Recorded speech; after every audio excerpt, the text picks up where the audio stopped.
I think by now a lot of people have seen or heard at least about this guy, Max Azzarello, who's allegedly self-immolated, lit himself on fire in Collect Pond Park, right outside the courthouse where the Donald Trump criminal trial was going on. You know, a lot of people have a lot of attention on that trial. It's unprecedented in so many ways. First U.S. president brought up on criminal charges.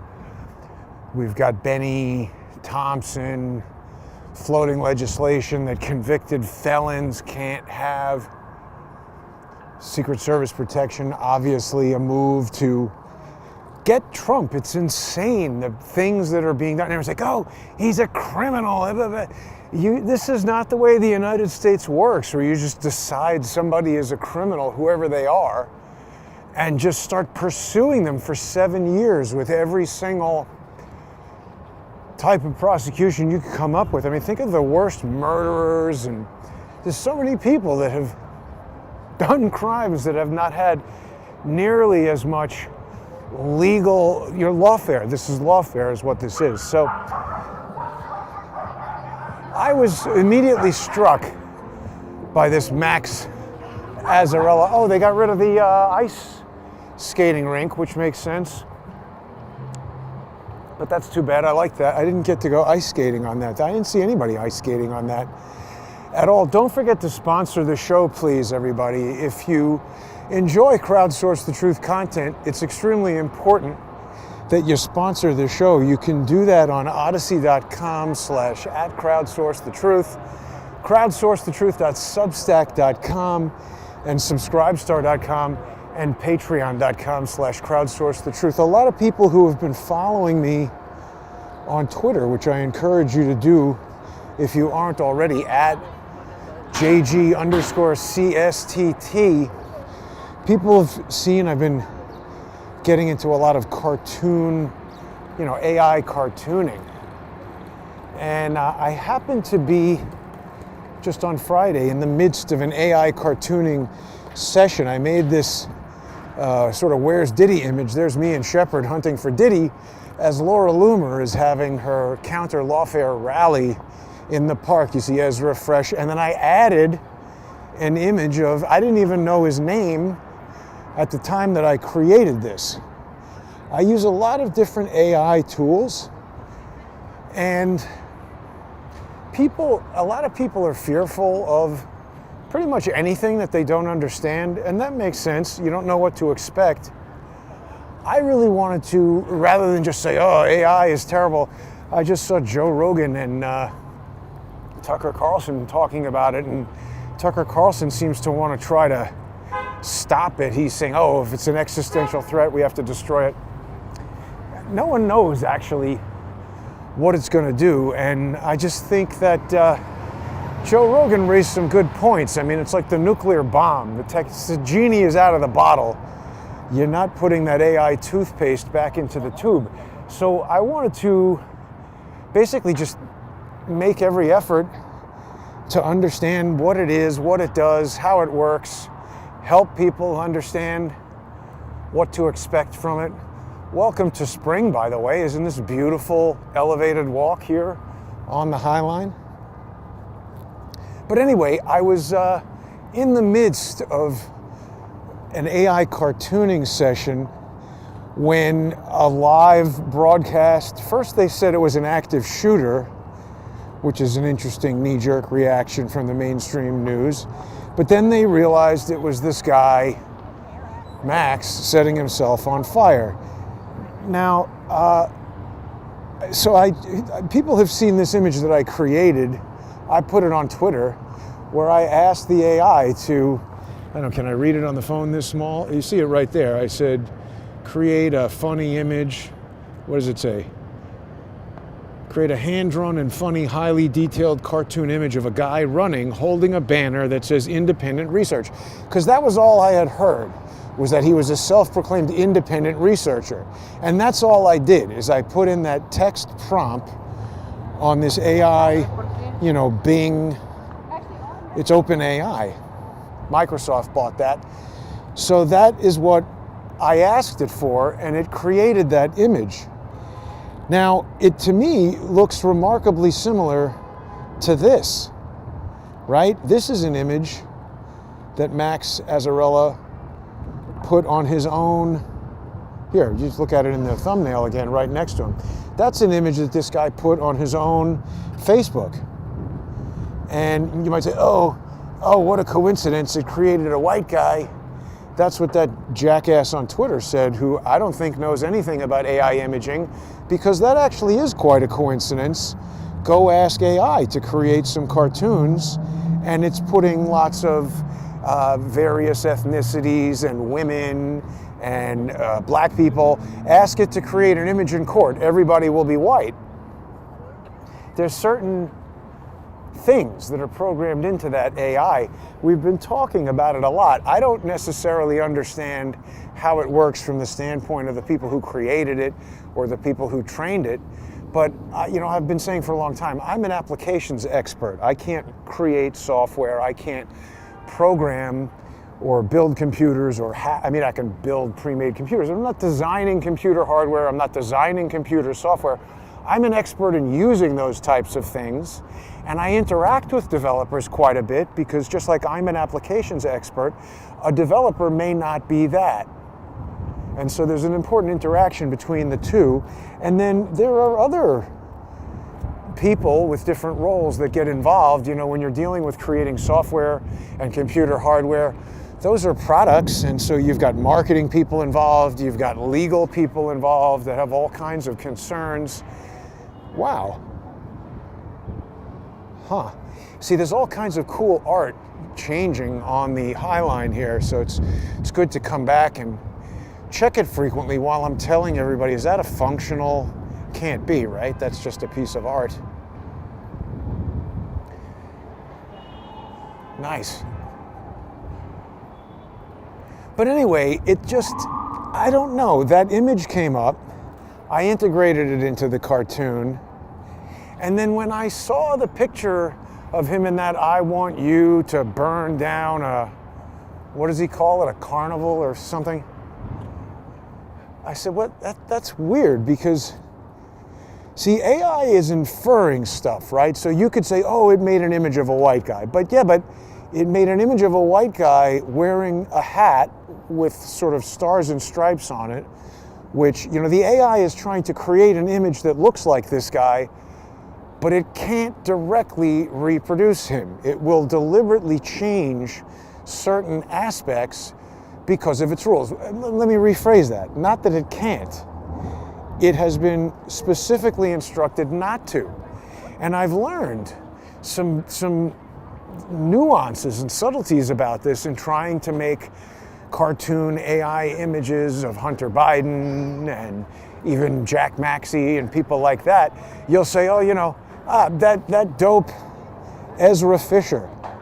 Fisher? No, what's his last name? Ezra, whatever that idiot's last name is, who was standing there in the park with the Ezra Frisch. He's got a very distinctive cleft chin, and when I was making the AI character, I was arguing with the damn thing for over an hour. I was like, just get the cleft in his chin. And it would tell me, okay, there's the new image with the cleft chin. And I said, what the hell are you talking about? It looks exactly like the last image. And it eventually got to a point where it said to me, look, I can't make characters that look exactly like real people. I can create an interpretation, a cartoon image that's an interpretation, and because of this, that, and the other. It felt like I got to the point in the AI that some lawyer wrote. Okay? So the point is, when I looked at this, I see elements there that indicate to me that simply asking for a guy in the park with a sign that said independent research, it led it to create a guy in a crazy sort of pseudo-patriot hat with a beard. And look, he's holding a scroll in his hand. Is that the Max, his crazy manifesto? And so what I was inspired kind of by this jackass comment on Twitter from a person I don't even know. Now, to that person's credit, the initial image that he was commenting on wasn't this one, but I think also looks like other images of Max that he's put on his Facebook account. And so again, it's, what do we really know about what this AI knows, how it knows it? Did it know about Max? Did it know that he was going to light himself on fire in the park? Was that planned? Didn't David Hawkins used to tell us about Serco and these resilience exercises that they used to do that would involve law enforcement and EMTs and the news? It's interesting. But I don't know. Maybe AI knew about Max Azzarello. He was very involved in digital content creation, photo manipulation. Perhaps he was even doing things with AI himself, but it's just that thread, it started pulling a thread that I found so uncanny, the resemblance of that first image to him, that I started looking into the guy, and I found some incredible details, things that people have not been talking about. Obviously, people have now found his LinkedIn, and they're like, oh, he worked for a congressman for his campaign, and it was a Democrat. Yeah, that's true. And that's certainly interesting, an interesting aspect of his profile. But right after this broadcast here on the lovely Highline, I'm going to do the first ever counter lawfare forensic investigation.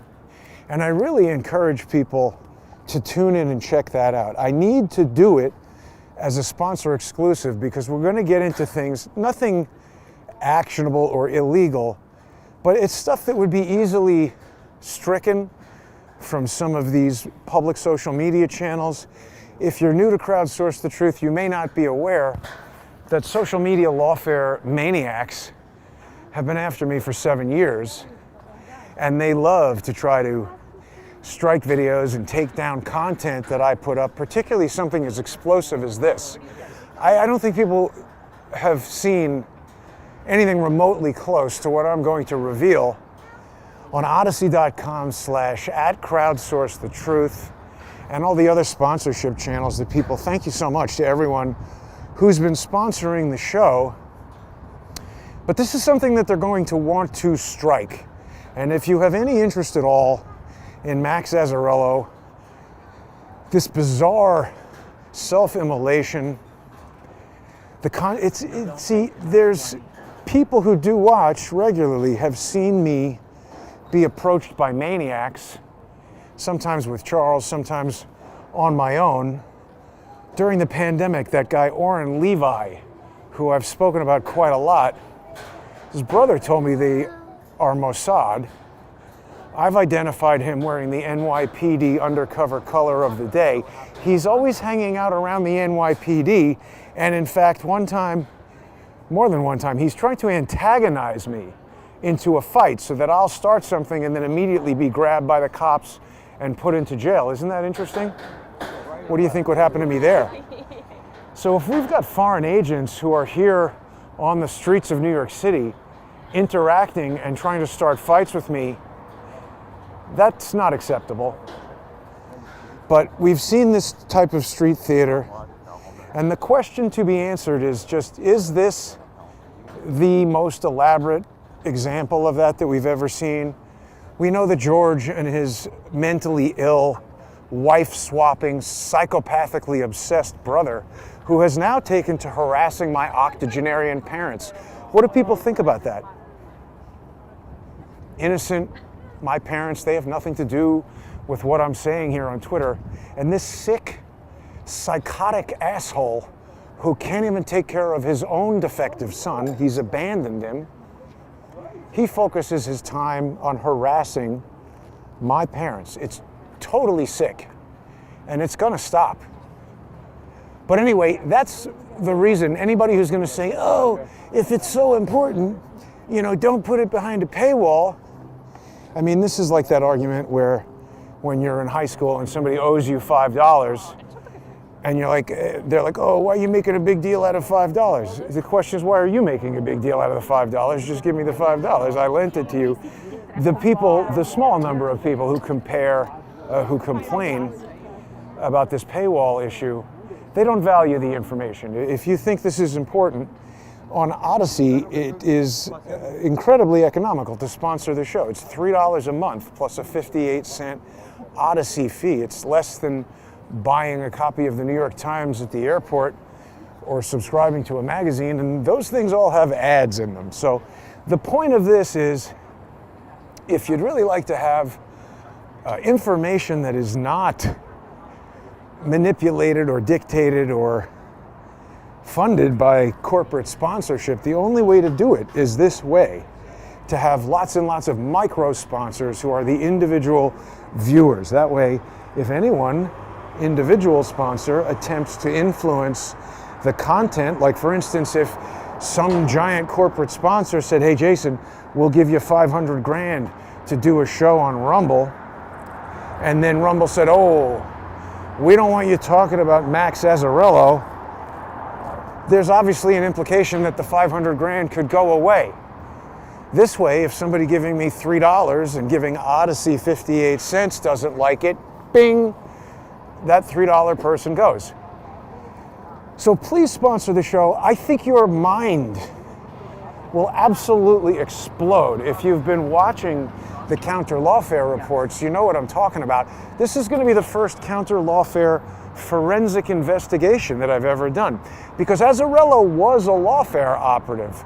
I believe I was the one who identified his lawsuit against the Clinton Foundation because, like I said, that AI illustration, it just tweaked my brain in a way that I was like, wait a minute now, how the hell could that be a coincidence?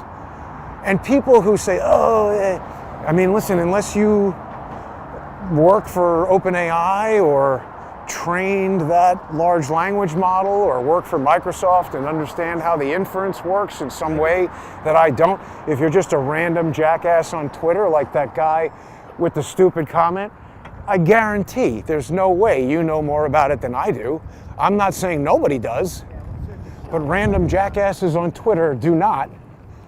And I'm telling you, the information that I've discovered about this guy, I'm not just looking at his LinkedIn and saying, ooh, he worked for this person or that person. We're going to go to companies that he doesn't have listed on LinkedIn and dive into what they do, what it looks like he was doing for them.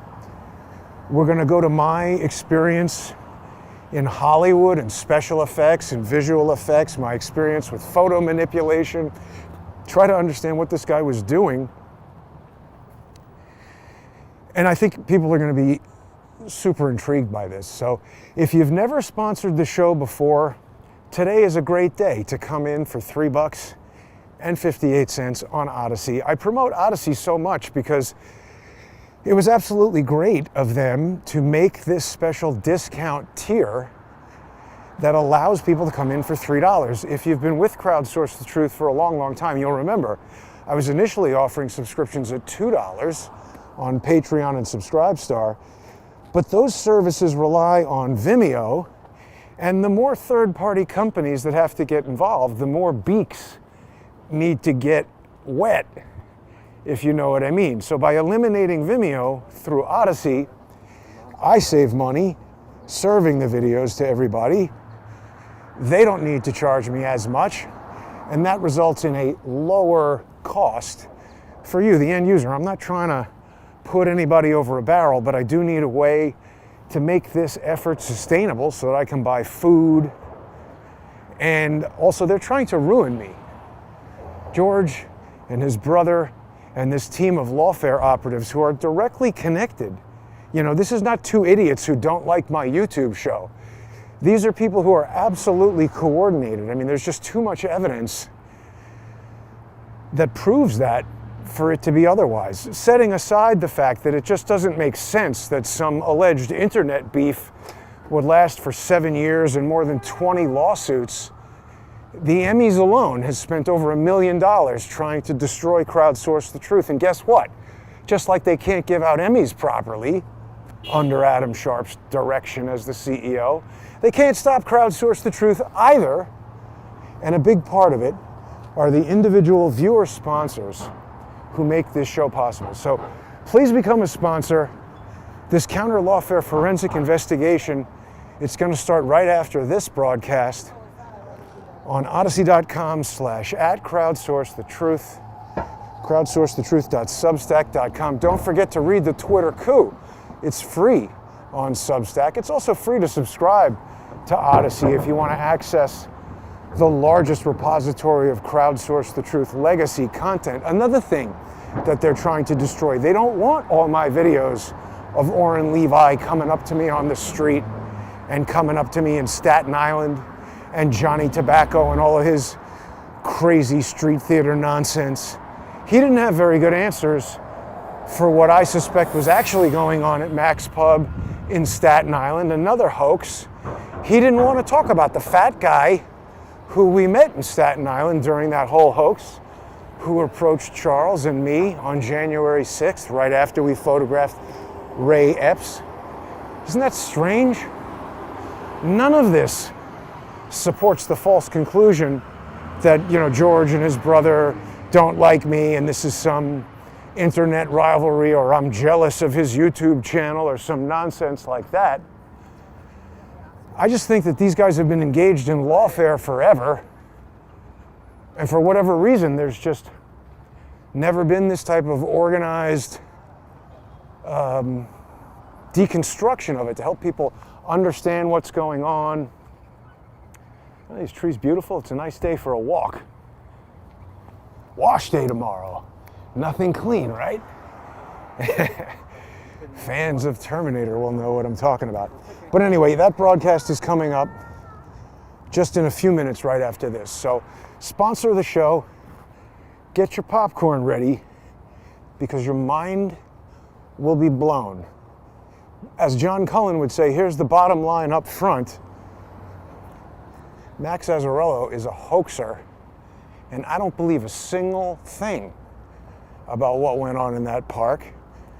They're going to use this to try to convince you that independent journalists are crazy, pro se legal activists are crazy, anybody pursuing the Clinton Foundation is crazy, and you should be watching CNN and listening to the New York Times and MSNBC, and don't research anything. Just sit down, shut up, listen to what we tell you, take the vaccine, take this news, and go vote for Joe Biden. That's their message. I'm here to say, open your eyes and look at the facts and the evidence and come to your own conclusion. Thanks for tuning in, everybody. Don't forget to sponsor the show and watch this first ever counter lawfare forensic investigation into the strange death of Max Azzarello. Total weirdo and liar.